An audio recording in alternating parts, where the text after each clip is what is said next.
Oficina irritada. Eu quero compor um soneto duro, como poeta algum ousar escrever.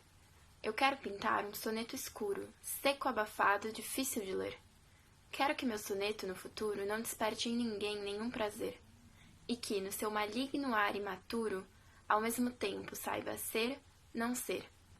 Esse meu verbo antipático e impuro há de pungir, há de fazer sofrer. Tendão de Vênus sob o pedicuro. Ninguém o lembrará. Tira no muro, cão mijando no caos, enquanto Arcturo, claro enigma, se deixa surpreender. Carlos Drummond de Andrade.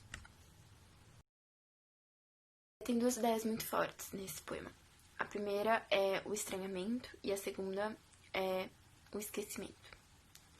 Então, tanto no plano de, significado, assim, quanto no plano de expressão, o eu lírico vai dizer que ele não quer que o poema dele seja agradável para o leitor.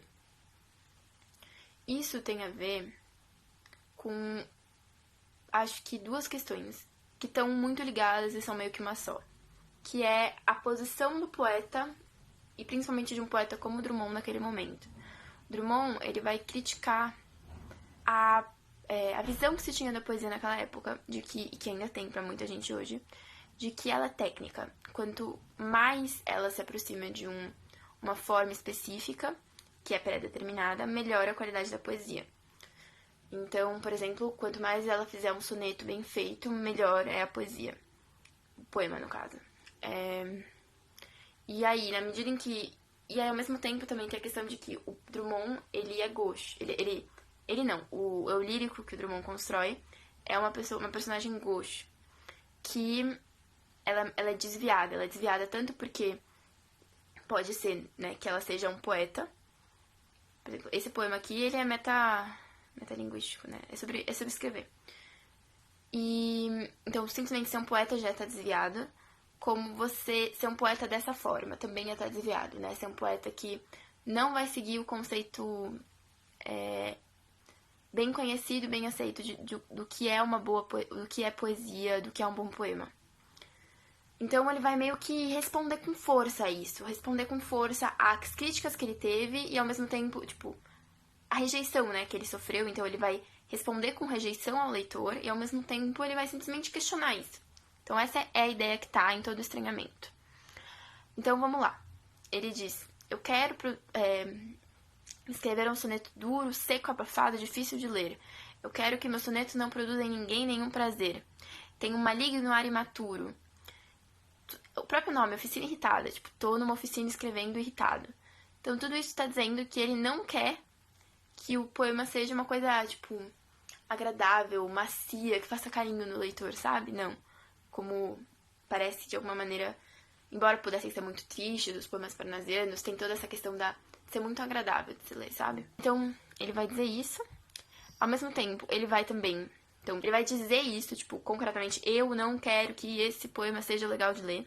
Também ele vai, por meio da forma, da sonoridade, ele vai também provocar uma dificuldade, porque ele faz muitas aliterações, ele vai, produzir uma dureza no texto, vai quebrar a fluidez da leitura por meio de, uma repetição de consoantes. Então ele diz: maligno ar imaturo, arcturo, sei lá, agora eu penso nessas, mas se você prestar atenção, é um negócio travado, trava. Então isso também, de alguma maneira, causa desprazer. E além disso, ele vai fazer uma coisa que eu acho genial, que é que ele vai distorcer a própria forma do soneto. Então, em vez dele, já que ele tá criticando essas formas pré-determinadas, ele poderia simplesmente não escrever uma forma pré-determinada. Mas não, ele escreve segundo um soneto, só que ele faz um soneto muito ruim pro que é considerado um bom soneto. Então, ele faz rimas muito pobres, por exemplo, ele faz essa coisa desagradável travada, e essas que são aliterações, né? Repetição de consoante. Então, ele tá distorcendo a forma clássica e, consequentemente, ele tá colocando ela em xeque, questionando, né? Então, isso é bem legal. E também tá fazendo essa contradição, que é, o tempo todo no livro, principalmente na primeira parte, ele vai afirmar a contradição que não é... E isso, inclusive, enfim, vai afirmar a contradição. Então, ele vai dizer tipo, isso aqui é um soneto e não é um soneto. Ou, por exemplo, ele vai dizer, saiba ser, não ser. Justamente isso. Não é ser ou não ser. É ser e não ser. Ele é as duas coisas. Ele é duplo, ele é múltiplice e ele é contraditório. Então, isso tá muito presente nesse poema, nos outros, e a própria ideia de um soneto que aí não é soneto, porque segue afora, mas segue tudo torto. Torto ao gosto, tipo, ser desviado, assim. Então, essa sobreposição de ideias contraditórias é e não é soneto. Tem uma outra questão aqui que vai também produzir um estranhamento, e que é muito interessante, eu acho muito divertido, e também vai produzir estranhamento de várias maneiras. Primeiro, ele diz, tendão de Vênus sob o pedicuro. Então, primeiro, tendão de Aquiles, não, Vênus. Surpreendeu, produziu uma quebra de expectativa. Todo mundo vai falar tendão de Aquiles e vai pra tendão de Vênus. Então, isso é uma quebra de expectativa que gera estranhamento. E segundo, Vênus é Afrodite, né? Afrodite é a deusa do amor e da beleza. E ela é uma deusa. E ele pega e fala sobre a Afrodite na pedicure. Tipo, ele tá rebaixando ela ao mundo dos mortais. Tá falando dela fazer a unha do pé. Tipo, é um negócio completamente...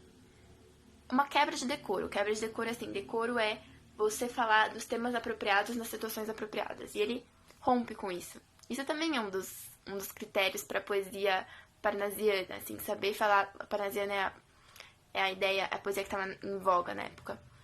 Então, temas edificantes, falar com as palavras certas dos assuntos certos. E ele vai lá e, mano, rompe e até meio engraçado, assim, pra gente. Agora vem a ideia do esquecimento. Uma coisa que ele afirma no outro poema que eu discuti faz um tempo, que é Procura da Poesia, que tá em um livro interior que chama Rosa do Povo. Ele diz que poesia é permanência, que a palavra escrita que acompanha a poesia, ela é perene, ela fica, então ela é diferente dos sentimentos do eu lírico ou de quem seja, porque ela fica, ela tá escrita e ela permanece. Aqui não. Aqui ele vai começar a se questionar sobre a permanência da poesia dele, dos poemas dele. Então ele vai dizer, ninguém o lembrará, ou ele vai dizer, no futuro. Então ele tá pensando sobre o após, né? E com preocupação. E principalmente isso, uma ideia, o que mais parece é que o problema na ideia que estava em A Rosa do Povo, em Procura da Poesia, sobre a permanência da palavra escrita, é que não adianta a palavra estar escrita se ninguém vai ler ela. Então tem a ver com a questão da rejeição, do esquecimento, tanto da rejeição quanto do desprezo. Desprezo acho que é a palavra mais adequada. Em relação aos poetas, e principalmente a um poeta como Drummond, que escreve de um jeito diferente. Esse desprezo pode levar ao esquecimento do poeta. Então, é isso. Então, nessa última parte, ninguém o lembrará, tiro no muro, cão mijando no caos, enquanto Arcturo, claro enigma, se deixa surpreender. Tem, de novo, aqui vai ter a ideia tanto do estranhamento quanto do esquecimento. Em relação ao estranhamento, só pra limpar, quando você coloca cão mijando no muro, quer dizer, o normal seria cão mijando no muro, um cão mija no muro e um tiro no caos. No meio do caos é um tiro. Só que ele troca, né? Ele fala tiro no muro, cão mijando no caos. Isso já produz um estranhamento porque é uma quebra de expectativa. Junto com isso, tem a questão da duplicidade. Então tem a questão do estranhamento e a questão da duplicidade nessa parte. Você percebe porque ele diz... porque cão, tanto sonoramente quanto pelo significado, se aproxima de uma se aproxima do cosmos, porque cão soa sonoramente como caos. Cão, caos. Então, tipo, tem bastante a ver, sonoramente, graficamente, né, também, não só sonoramente. Então, e o caos tem a ver com cosmos. Além disso, cão se remete à constelação Canis. Como já tá presente essa referência em outros lugares do livro, dá pra, tipo, falar, assim, com um pouco mais de certeza nisso. Então, tipo, todas as ideias uma reforça a outra, assim. E aí, então tem essa referência ao cosmos. E então, são duas leituras, a leitura sonora, gráfica, e a leitura de significado, assim, produzem um mesmo efeito. Então, elas produzem essa ideia da duplicidade, do isto é aquilo e não isto ou aquilo, que essa questão do indefinido, é uma coisa ou é outra? Não, é uma coisa e outra, tá no meio das duas, que é essa ideia que é tão marcadamente presente na primeira parte do livro, que inclusive chama Entre Lobo e Cão, e faz referência à constelação. Ideia do esquecimento pra fechar. Então, primeiro ela aparece, tipo, quando ele diz ninguém o lembrará, quando ele diz no futuro, ele tá pensando o que vai acontecer, né? E quando diz ninguém o lembrará, tiro no muro, camejando no caos, tanto um tiro no muro quanto um camejando no caos são coisas completamente que você não vai perceber. No meio de, tipo, primeiro, um tiro no muro, tipo, é a coisa mais inútil que tem, assim, tipo, é completamente esquecível. E um cão mijando no caos também. No meio do caos, ninguém vai lembrar de um cão mijando. Então isso reforça quando ele diz ninguém o lembrará. É uma coisa, tipo, é como se fosse uma coisa dessas, assim. Tá meio que comparando a isso. Meio que. E, em segundo lugar, tem uma referência ao Mário de Andrade aqui. Que eu, como leitora, assim, com as minhas referências, não sou capaz de perceber. Quem percebeu foi meu professor. Quem apontou, né? E o Mário de Andrade já tinha morrido. E daí, tipo, em um outro poema, que chama Aniversário, o eu lírico, ele vai afirmar que quando o Mário de Andrade morrer, ele vai se tornar o Ursa Maior. Quando ele fala, ninguém o lembra, enquanto Arcturo, claro enigma, se deixa surpreender, ele tá... Arcturo é uma constelação muito brilhante que fica no céu, e ela é próxima da Ursa Maior.